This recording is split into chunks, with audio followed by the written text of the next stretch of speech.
दूसरे चरण के मतदान के बाद अब तीसरे चरण के मतदान से पहले ऐसा कुछ हो रहा है दोस्तों जो आपको और हमको शायद दिखाई नहीं दे रहा है। चुनावी हलचल लगातार बढ़ रही है। एनडीए नेताओं के बोल जो हैं वह बदल रहे हैं और भाजपा के नेताओं के बोल बिगड़ रहे हैं। मैं आपको बताना चाहता हूं दोस्तों, आपकी स्क्रीन पर यह छगन भुजबल हैं। छगन भुजबल ने एनडीटीवी को दिए गए इंटरव्यू में बहुत बड़ा दावा किया है। उन्होंने कहा कि महाराष्ट्र के अंदर शरद पवार और उद्धव ठाकरे के पक्ष में लहर है। उन्होंने क्या कहा कुछ देर बाद, मगर बौखलाहट भाजपा के नेताओं में साफ तौर पर दिखाई दे रही है। यह नाम के सूचना और प्रसारण मंत्री अनुराग ठाकुर खुलकर जहर की उल्टी कर रहे हैं दोस्तों, लगातार जहर की उकाई कर रहे हैं और चुनाव आयोग इनके बयानों पर खामोश बना हुआ है। दूसरी तरफ मोहन यादव मध्य प्रदेश के मुख्यमंत्री जनता का अपमान कर रहे हैं कि जो हमने आपको राशन दिया वह फोकट का राशन है। एक एक करके इन तमाम मुद्दों पर चर्चा होगी। मैं आपको सुनाऊंगा इस मुद्दे पर राहुल गांधी और तेजस्वी यादव ने भी क्या कहा, मगर शुरुआत हम करना चाहते हैं छगन भुजबल के इस बयान से। यह इंटरव्यू जो उन्होंने एनडीटीवी को दिया, सबसे पहले सुनिए किस तरह से मान रहे हैं कि इस वक्त लहर, सहानुभूति की लहर शरद पवार और उद्धव ठाकरे के पक्ष में है। सुनिए वो क्या कह रहे हैं आपके स्क्रीन पर। छगन भुजबल जो अजीत पवार के साथ एनसीपी में विद्रोह में सबसे आगे थे, उनसे मौजूदा लोकसभा चुनाव में इसके प्रभाव के बारे में पूछा गया तो उन्होंने कहा कि मेरा मानना है कि एक सहानुभूति की लहर, जिस तरह से उद्धव ठाकरे की शिवसेना विभाजित हो गई और एनसीपी के एक गुट ने पाला बदल लिया। यही नहीं, वो आगे क्या कहते हैं इस पर गौर कीजिए। 2014 और 2019 लोकसभा चुनाव में भाजपा ने अविभाजित शिवसेना के साथ गठबंधन में चुनाव लड़ा था और पार्टियों ने क्रमशः 23 और 18 निर्वाचन क्षेत्रों में जीत हासिल की थी। छगन भुजबल ने कहा हालांकि लोगों का विश्वास अभी भी नरेंद्र मोदी पर है और वे चाहते हैं कि वह एक बार फिर से मजबूत सरकार बनाए, मगर यहाँ यह बात जानना बहुत जरूरी हो जाता है दोस्तों कि अगर सुझावों के बीच एनडीए के बहुत बड़े नेता छगन भुजबल यह कह रहे हैं कि चुनाव में लहर जो है सहानुभूति की लहर उद्धव ठाकरे और शरद पवार के पक्ष में है, तो ये क्या बतलाता है। यही नहीं, वो आंसू भी बहा रहे हैं कि सुप्रिया सुले और सुनेत्रा पवार के बीच कड़ी टक्कर हो रही है। जैसा कि आप जानते हैं सुनेत्रा पवार जो अजीत पवार की पत्नी है, जो कि महाराष्ट्र की डिप्टी चीफ मिनिस्टर हैं, और सुप्रिया सुले सांसद रही हैं और शरद पवार की बेटी हैं। वह क्या कह रहे हैं गौर कीजिएगा। सुप्रिया सुले और सुमित्रा को आमने सामने नहीं होना चाहिए था। महाराष्ट्र के मंत्री उस समय थोड़ा भावुक हो गए जब उनसे शरद पवार के गढ़ बारामती में उनकी बेटी सुप्रिया सुले और अजीत पवार की पत्नी सुमित्रा के बीच मुकाबले के बारे में पूछा गया। उन्होंने कहा यहाँ तक कि मेरे लिए यह दुखद है कि जो लोग इतने सालों तक एक ही घर में एक ही साथ रहते थे, जो हो रहा है वह कुछ ऐसा है जो कई लोगों को पसंद नहीं आ रहा है। गलती किसकी है यह अलग बात है, लेकिन अगर ऐसा नहीं होता तो बहुत अच्छा होता। कुछ देर बाद मैं आपको बताऊंगा दरअसल छगन भुजबल ऐसा कह क्यों रहे हैं, क्यों चुनाव के बीचों बीच अब वो उद्धव ठाकरे और पवार के लिए सहानुभूति की लहर की बात कर रहे हैं। और यही नहीं, भाजपा के नेता जो लगातार कह रहे हैं न कि संविधान बदल देंगे अगर हमें 400 सीट आ गई, उस बयान का कितना नुकसान महाराष्ट्र में हो रहा है उस पर भी बयान दिया है छगन भुजबल ने। वो मान रहे हैं कि इस मुद्दे पर उद्धव सेना, कांग्रेस और शरद पवार की एनसीपी अच्छा चुनाव लड़ रही है। ये तमाम बातें छगन भुजबल क्यों कह रहे हैं, इन तमाम बातों से बीजेपी को सिर्फ नुकसान है और इसके अलावा कुछ नहीं। क्या कहा उन्होंने गौर कीजिएगा। एनडीए को नुकसान पहुंचा रहा नारा विपक्ष के इस आरोप की कांग्रेस नेता राहुल गांधी ने भी कहा कि एनडीए 400 सीटें मांग रहा है क्योंकि वो संविधान में संशोधन करना चाहते हैं। और क्या अब की बार 400 पार नारे ने एनडीए गठबंधन को नुकसान पहुंचाया है। इस पर भुजबल ने कहा इस पर विपक्ष का अभियान जोरदार रहा है। लोगों को लगता है कि यह नारा संविधान बदलने के बारे में है और कर्नाटक में भाजपा नेता अनंत कुमार हेगड़े ने भी यह बात कही थी। हालांकि प्रधानमंत्री मोदी कई बार कह चुके हैं कि संविधान मजबूत है और उसे खुद BR अम्बेडकर भी नहीं बदल सकते, लेकिन लोगों को यह संदेश दिया जा रहा है। हालांकि असर तभी दिखेगा जब मतपेटियां खुलेंगी। कुछ देर पहले मैंने आपको बताया कि चुनाव के बीचों बीच यानी कि तीसरे चरण के मतदान के पहले यह बात क्यों कह रहे हैं छगन भुजबल। तो मैं आपको बताना चाहूंगा कि छगन भुजबल बीजेपी में क्यों गए, क्योंकि उनके खिलाफ भ्रष्टाचार के ढेरों आरोप हैं।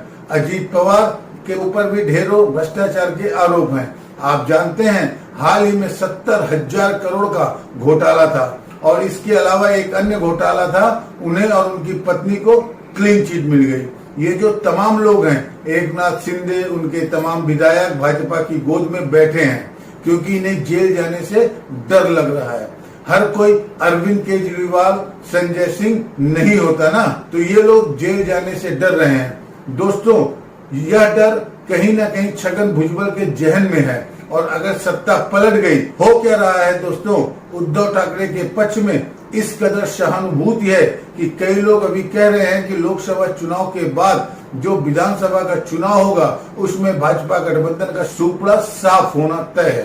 तो छगन भुजबल के जहन में डर है कि अगर सत्ता बदल गई 2024 के लोकसभा चुनाव के बाद, तो फिर सत्ता में कौन होगी, कांग्रेस, शरद पवार और उद्धव ठाकरे।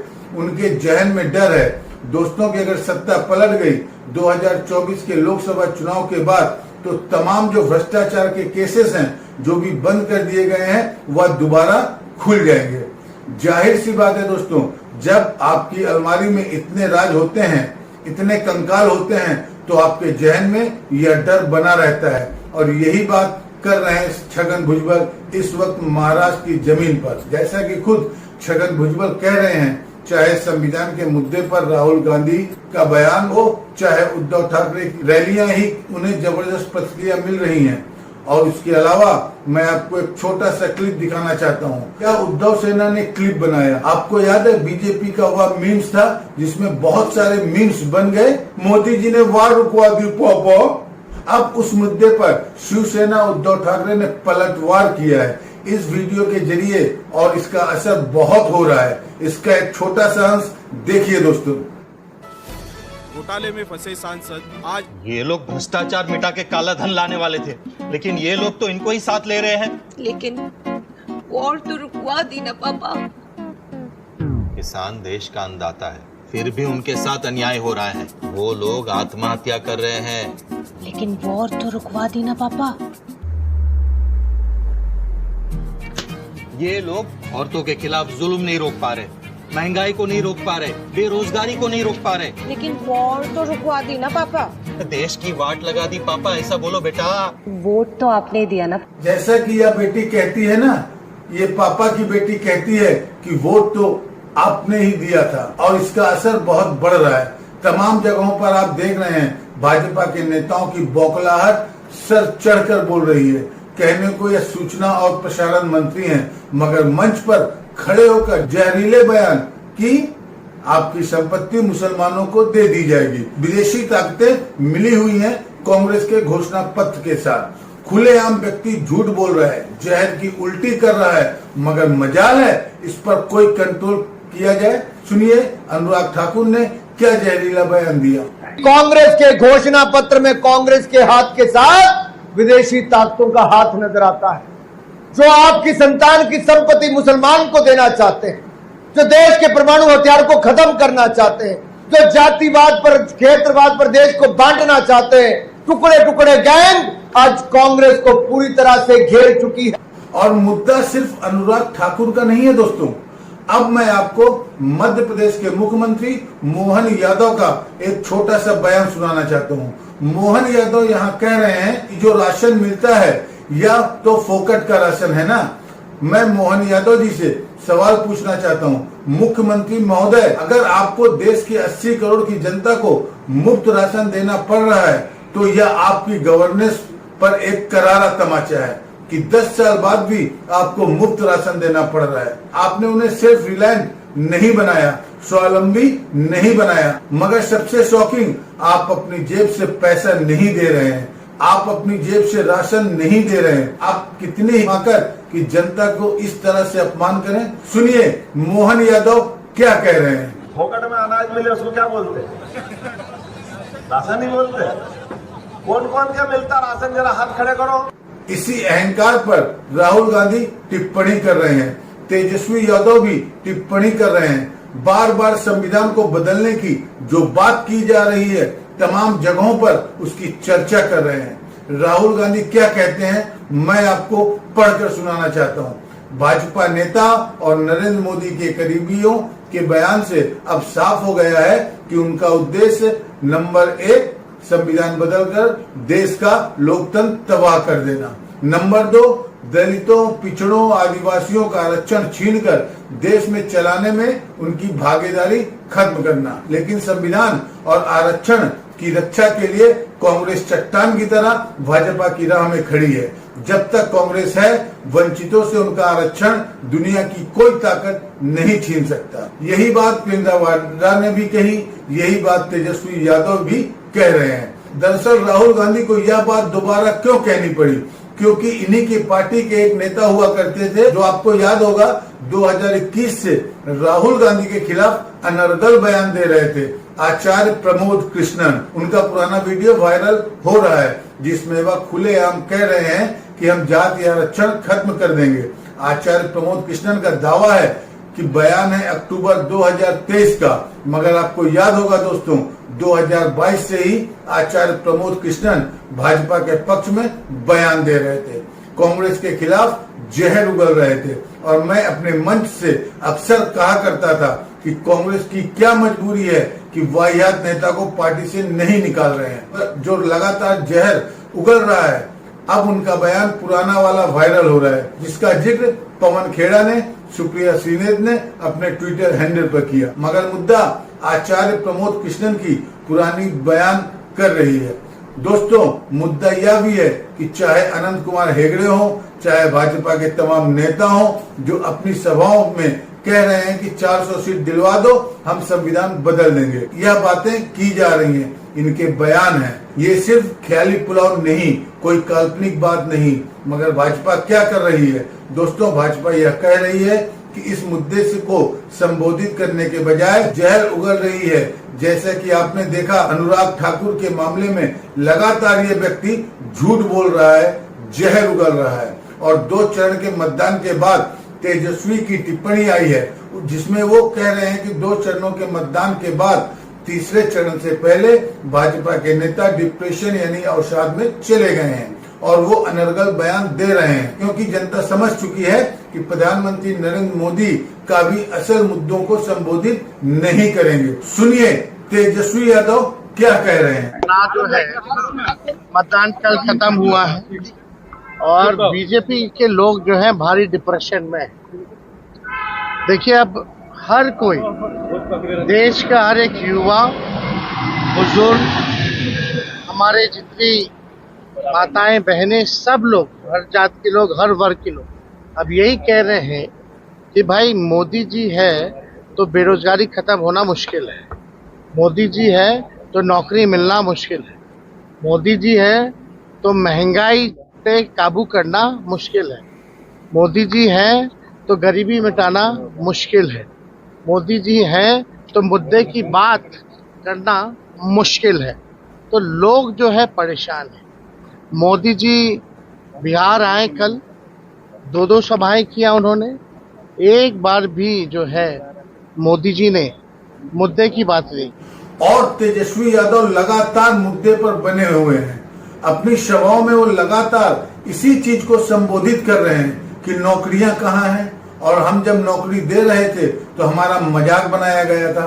सुनिए खगड़िया की एक सभा में उन्होंने क्या कहा था। हमारे चाचा जी बीच में कहते थे कि कहाँ से लाएगा नौकरी, अपने बाप के पास से पैसा ला करके बांटेगा। लेकिन जब हमारे चाचा हमारे साथ आए, वो 17 महीने साथ रहे और उस 17 महीने में तेजस्वी ने उन्हीं मुख्यमंत्री के हाथ से नियुक्ति पत्र बंटवाया जो असंभव कहते थे। 5 लाख लोगों को हमने सरकारी नौकरी दिलाने का काम किया। हमने कहा था सब जितना स्वयं सहायता समूह है, तालमी मरकज हो, विकास मित्र हो, टोला सेवक हो, आंगनबाड़ी हो, सबके दुगुना कर देंगे मानदेय को। हम लोगों ने दुगुना किया। हम लोगों ने वादा किया था नियोजित शिक्षकों से कि राजकीय कर्मी का दर्जा देंगे जब हम सरकार में आएगा तेजस्वी को। 4.5 लाख लोगों को तेजस्वी ने नियोजित शिक्षकों को सरकारी कर्मी का दर्जा देने का काम किया। हम लोग 5 लाख तो दिए, 3 लाख का और इंतजाम करके आए हैं। लेकिन देखो भाई, ये लोग 3 लाख बहाली अभी रोके हुए हैं जो हम करके आए हैं। बहाली तो नहीं निकाले, लेकिन पेपर लीक जरूर हो गया तेजस्वी के जाने के बाद। लेकिन चाचा जी पलट गए बीच में, हाईजैक हो गए। लेकिन भाजपा के 2 उप मुख्यमंत्री बने। बताओ, इतना महीना हो गया, एक काम बता दो भाजपा के मुख्यमंत्री उप मुख्यमंत्री का। दूदू को है ना, एक काम बता दो इतना महीना में बिहार के लिए इन दोनों उप मुख्यमंत्री क्या किया। एक काम किया कि दिन रात लालू जी हमको गाली दे रहा है। पता यहीं से ना गया लोग। हम लोग मान सम्मान देते हैं, फिर बाद में लोग पलट जाता, फिर हम ये के घर आता है। खैर कोई नहीं, जो लोग हैं भाई ही लोग हैं, बड़ा लोग हैं सब लोग। हम लोग नफरत फैलाने का काम नहीं करते, हम लोग कलम बांटने का काम करते हैं, ना कि तलवार बांटने का काम करते हैं। तो आप देख रहे हैं, चाहे तेजस्वी हो, राहुल हो, प्रियंका गांधी वाड्रा हो, अखिलेश हो, ये तमाम लोग मुद्दे पर बने हुए हैं। आपने सुना मध्य प्रदेश के मुख्यमंत्री मोहन यादव का भाषण, फोकट का राशन, ऐसा कौन कहता है भाई। आपको याद होगा मथुरा से इनकी सांसद हेमा मालिनी, मैं जनता के बीच क्यों जाऊं, मेरा काम नहीं है जनता के बीच जाने का। आपको याद होगा ज्योतिरादित्य सिंधिया की पत्नी, उनसे कुछ गरीब महिलाएं बात कर रही थी, अपना काम खुद करो, मैं तुम्हारा काम करूंगी। अहंकार सिर चढ़कर बोल रहा है। मगर खैर, इन सवालों के जवाब तो जनता को देना है ना दोस्तों। आप यह ना भूलें, ये तमाम बातों के बावजूद पिछले 10 सालों में जनता को जिस कदर ब्रेन वॉश किया गया है, धर्म के नाम पर अब भी बहुत बड़ी तादाद है जो मानती है कि अगर मोदी जी सत्ता से चले गए तो हिंदू खतरे में आ जाएगा। ये जो जहरीले भाषण दिए जाते हैं, चाहे वह प्रधानमंत्री ने, मुख्यमंत्री आदित्यनाथ ने, अनुराग ठाकुर ने, शो कॉल्ड आईबी मिनिस्टर दें, इसका मकसद यही है कि लोगों में डर पैदा किया जाए, लोगों को भड़काया जाए। मगर हर बार की तरह जाते जाते एक बार फिर मैं इस देश की जनता से पूछना चाहूंगा कि क्या आपका वोट आपको डराकर लिया जाएगा। अगर भाजपा आपको काल्पनिक डर दिखाती है तो आपके मुंह पे करारा तमाचा है। यह बात आपको समझ नहीं है कि क्या वोट ऐसे ही हासिल किया जाएगा। मुद्दे पर आप क्यों नहीं बने रहते हैं। चुनावी माहौल को जहरीला क्यों किया जा रहा है। आप ही के देश में नागरिक हैं यानी मुसलमान, उन्हें टारगेट क्यों किया जा रहा है, यह सवाल है। और डर के जरिए यह सब किया जा रहा है। अश्विनी मिश्रा को दीजिए इजाजत। नमस्कार। स्वतंत्र और आजाद पत्रकारिता का समर्थन कीजिए, सच में मेरा साथी बनिए। बहुत आसान है दोस्तों, इस सब्सक्राइब बटन को दबाइए, इसके बाद बेल निशान को दबाइए और इस सच के साथ में मेरा साथी बनिए।